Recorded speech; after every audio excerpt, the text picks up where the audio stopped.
अस्सलामुअलैकुम viewers, welcome to my channel doctor Neelam official.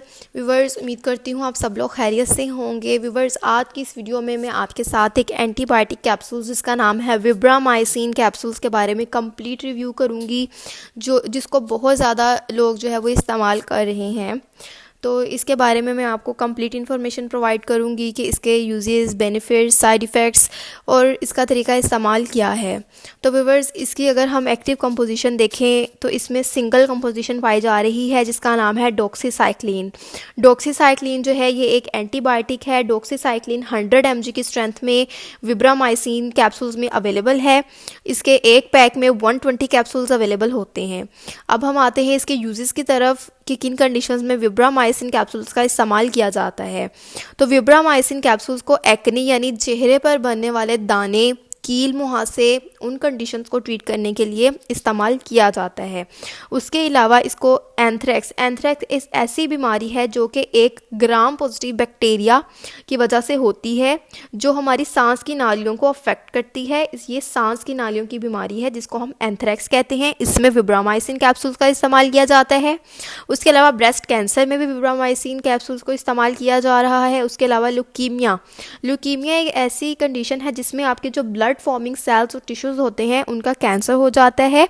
इसमें भी विब्रामाइसिन कैप्सूल्स को दिया जाता है। उसके अलावा यूरिनरी ट्रैक्ट इन्फेक्शंस जिनको यूटीआई कहते हैं उनमें भी विब्रामाइसिन कैप्सूल्स को बहुत ज़्यादा रिकमेंड किया जाता है, क्योंकि जो यूरिनरी ट्रैक्ट इन्फेक्शंस हैं यानी पेशाब की नाली के इन्फेक्शंस जो बहुत ज़्यादा वो बैक्टीरिया की वजह से होते हैं, और विब्रामाइसिन जो है ये एंटीबायोटिक है, इसलिए इसको यूटीआई इन्फेक्शंस में इस्तेमाल किया जाता है। उसके अलावा गैस्ट्रोइंटेस्टाइनल ट्रैक्ट इन्फेक्शंस में भी विब्रामाइसिन कैप्सूल्स का इस्तेमाल किया जाता है, जिसमें आपके पेट में कोई इन्फेक्शन हो जाता है तो इस केस में भी विब्रामाइसिन कैप्सूल्स दिए जाते हैं। उसके अलावा मलेरिया में भी कि विब्रामाइसिन कैप्सूल्स का इस्तेमाल किया जाता है क्योंकि ये एक एंटीबायोटिक है। उसके अलावा ऑफ्थाल्मिक इन्फेक्शंस यानी आपकी आंखों के कोई इन्फेक्शन जिसको आई इन्फेक्शन कहते हैं, जो कि किसी बैक्टीरिया की वजह से हो रहे हैं, तो उसमें भी विब्रामाइसिन कैप्सूल्स का इस्तेमाल किया जाता है। यानी उसके अलावा निमोनिया में भी विब्रामाइसिन कैप्सूल्स इस्तेमाल किए जाते हैं। रिस्पायरेटरी ट्रैक्ट इन्फेक्शंस जो कि बैक्टीरिया की वजह से होते हैं उनमें भी विब्रामाइसिन या डॉक्सीसाइक्लिन का इस्तेमाल किया जाता है। लेकिन अगर ज़्यादातर देखा जाए तो डॉक्सीसाइक्लिन जो है ये ज़्यादातर जो है एक्नी वगैरह को यानी स्किन पर होने वाले इन्फेक्शंस, एक्नी वगैरह को ट्रीट करने के लिए बहुत ज़्यादा इस्तेमाल किया जा रहा है। अब बात करते हैं इसका तरीका इस्तेमाल, इसको किस तरह से आपने इस्तेमाल करना है। तो व्यूअर्स, बड़ों के लिए जो इसकी डोजेज है एडल्ट्स के लिए वो ये है कि आपने फ़र्स्ट डे इसका 200 mg लेना है। यानी आप 100 mg का एक कैप्सूल अगर सुबह ले रहे हैं तो 12 घंटे के बाद आपने दोबारा 100 mg का कैप्सूल लेना है। 200 mg डोज़ आपने फ़र्स्ट डे लेनी है। उसके बाद नेक्स्ट डे आपने इसकी रोज़ाना 100 mg डोज़ यानी एक कैप्सूल इस्तेमाल करना है।